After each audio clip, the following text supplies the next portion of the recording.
From Bainbridge Island to the Villages, Pickleball is one of the fastest growing sports in America. Buckeye to Abbotsford, Time out, baby, yeah! Woo! St. George to Rochester, and all points in between. If you've heard of pickleball or you already play it, then you know. This is the Pickleball Show. This is Prem Karno, author of Smart Pickleball. And here's the host of the Pickleball Show, Chris Allen. From the PBX Club studios in Asheville, North Carolina, it's the Pickleball Show. I am your host, Chris. I just keep tweaking my serve until it either goes into the net or goes out of bounds. Allen.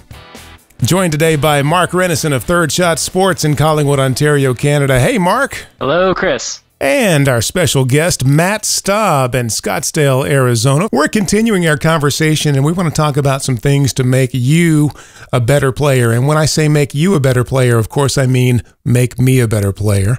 We touched on this the previous episode, the concept of split stepping. And I know in that the famous Third Shot video that Matt, you and your dad, Brian Staub, did, you guys demonstrate the split step there. It's something that I know is the right way to play, and I swear I'm going to do it the very next point.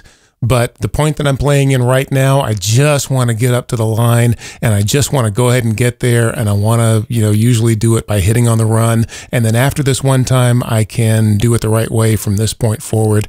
And that point never comes. What's the key to split stepping? Is there a secret? Is there something that I can do to, finally walk the walk instead of just talking the talk? Well, it's funny because I was having John Ludwig from your neck of the woods was over here. Oh, yeah. I know John from Leland, North Carolina, part of the Leland Pickleball crew. Exactly. And we were talking about not necessarily how to, but when your partner's hitting a third ball and you are going to the net, this is a problem for a lot of people. They don't know exactly. And when I was teaching, it was always, you'll get a feel for it. Once you've seen enough your partner hit enough third balls, you'll kind of feel your way in and know when you need to stop, this, that, and the other. And when I was telling him, it finally hit me what I actually do. And first thing first, so when your partner's hitting a third ball, you have to look at them. There's two parts to it. Right off the bat, you'll see off their paddle the trajectory of the ball. And so I think right off the bat, you should know whether or not you can get 2 or 3 steps to almost maybe a little less than no man's land. Mm-hmm. And so right off the paddle, you'll say, okay, I can take 2 steps, or I'm going to camp out right here because it's not good enough. After it's in the air a little bit, that's when I start looking at my opponents. Are they dropping their paddles? Are the paddle heads going below their wrist? Are the paddles going below the net? The further the paddles go below the net, the more steps it buys you in. And as you get to that point, you'll be able to read your opponents a lot better as to how many steps it's going to get you through no man's land.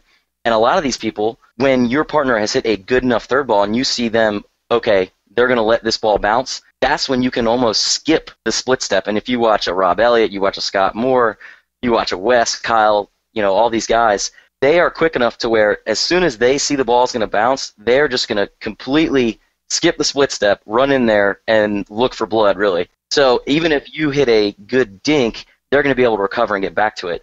So I think it's a couple pieces when you're trying to work your way in. That's interesting. I've never heard the second piece of that. I've always just heard, evaluate the ball as it comes off of either your paddle or your partner's paddle. But I've never heard that second element where you read your opponents too and their paddle position. So you're using both of those to determine how far you should go in.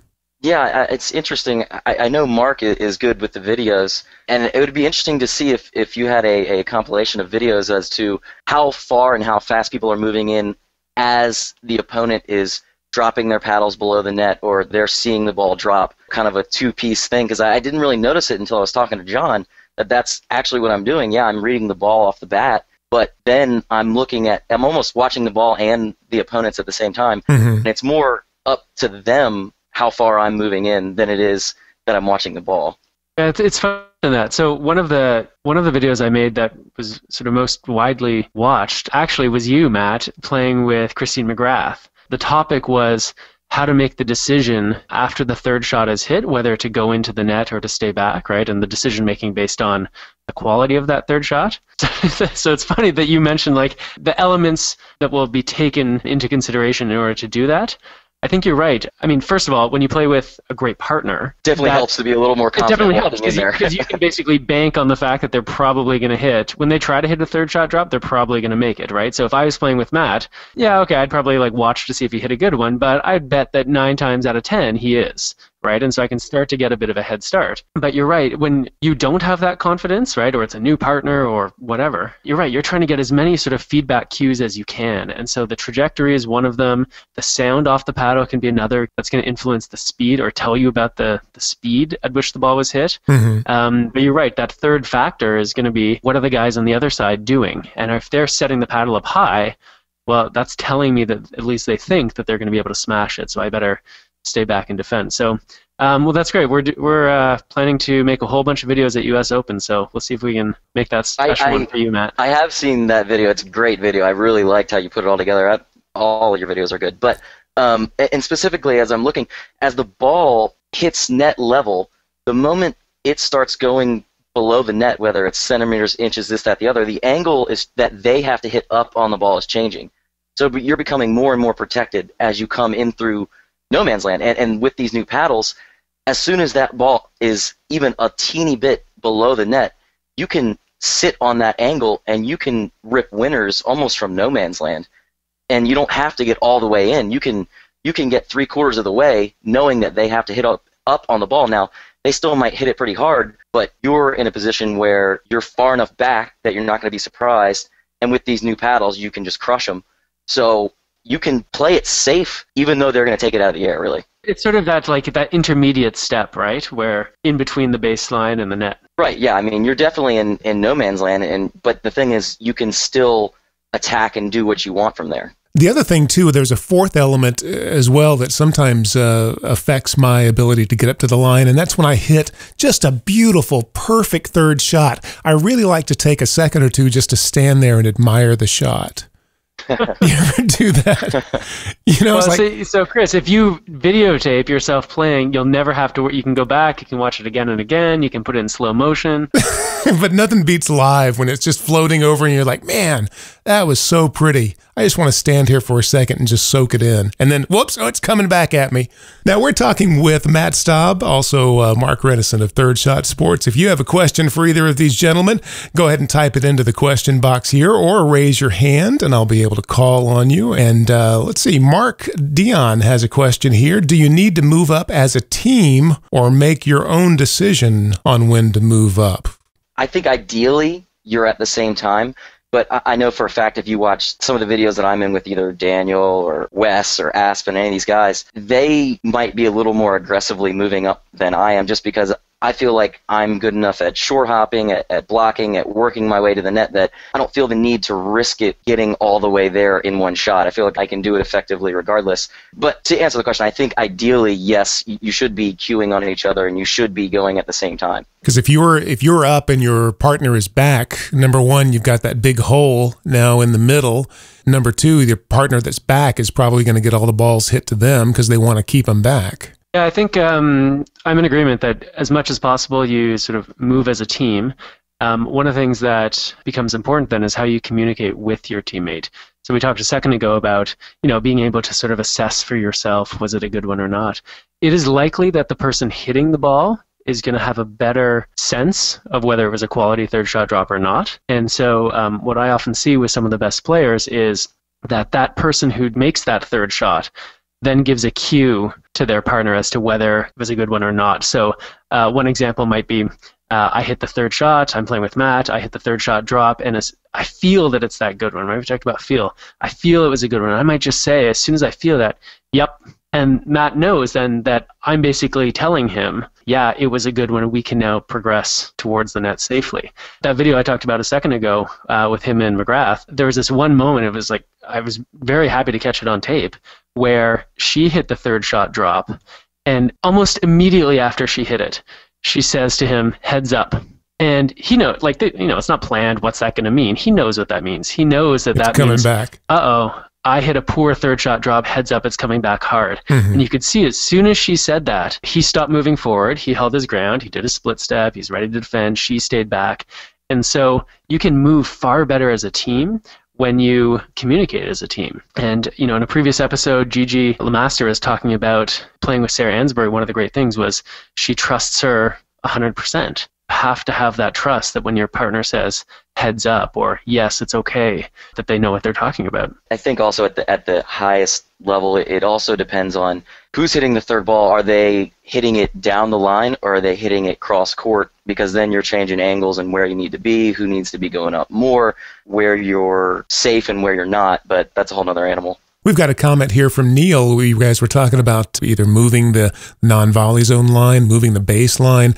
Neil says, how about raising the net a couple of inches? How would that change the game?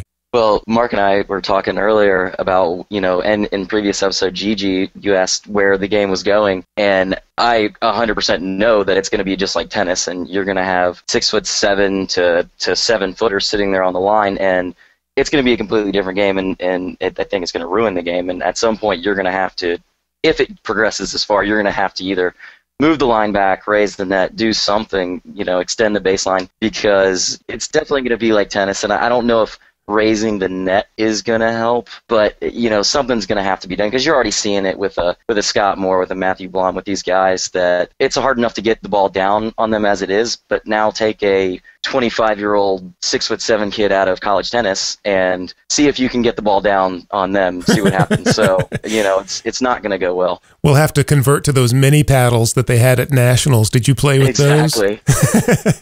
Your paddle is going to be based on how tall you are. You need a handicap. We're going to give you, here you go, Matthew Blom. Here's a ping pong paddle for you. Right. When he's on, I feel like he needs one of this. Well, he's got that Brian Jensen, that XL that buys him even a couple of extra inches. Trust me, I think everyone is well aware of that. Anyone that plays him knows that.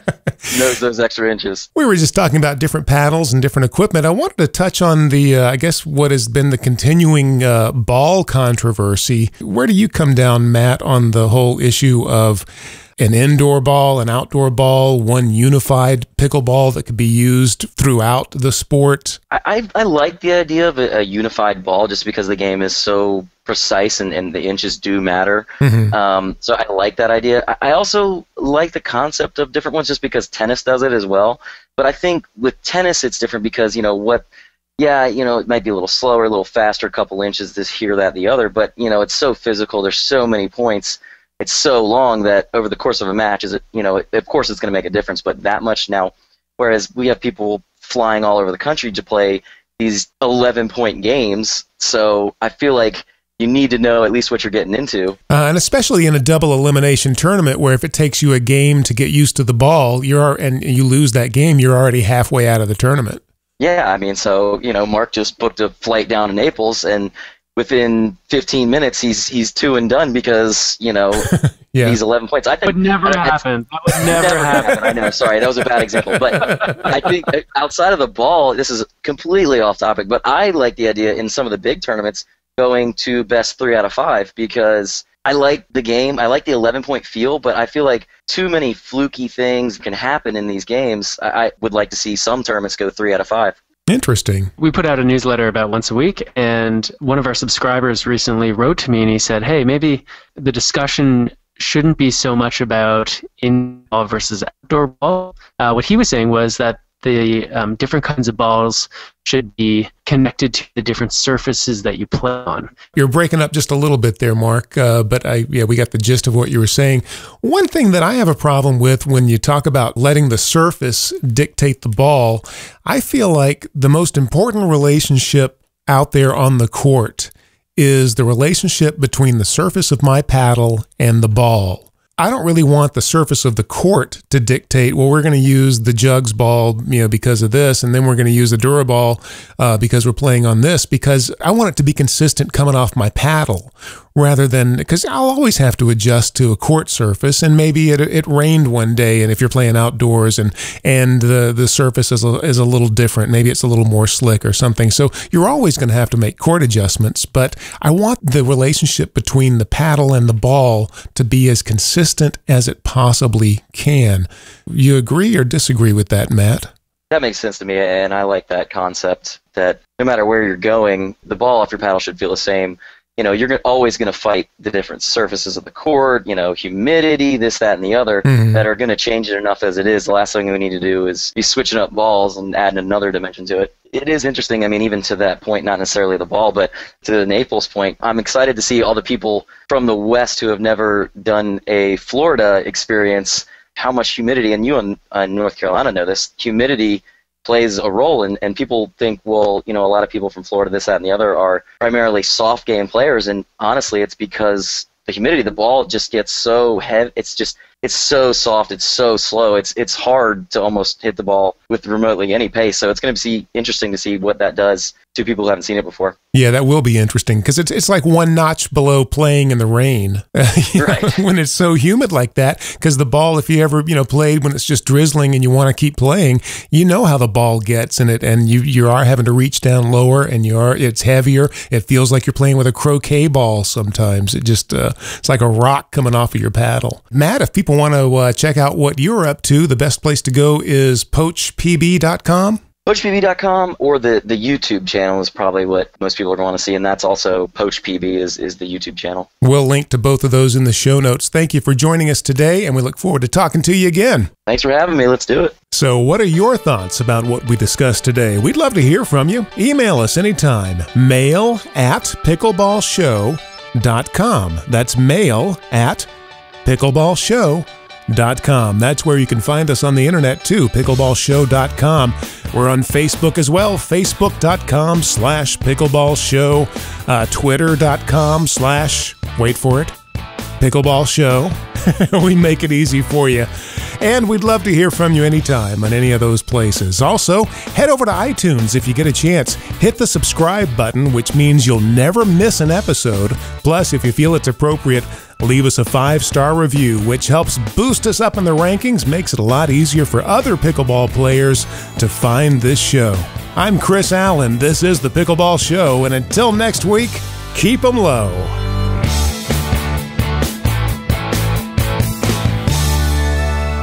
The Pickleball Show is brought to you by PBX Club. PBX stands for Pickleball Excellence. Join today and get the latest pickleball tips and strategies, news and opinion. Save money on paddles and other equipment with coupon codes to online pickleball retailers. Get travel discounts to tournaments and a whole lot more. How much does it cost to become a PBX Club member? Well, it's free. Just go to freepbxclub.com. That's freepbxclub.com. There's even a link in the show notes for this episode. freepbxclub.com.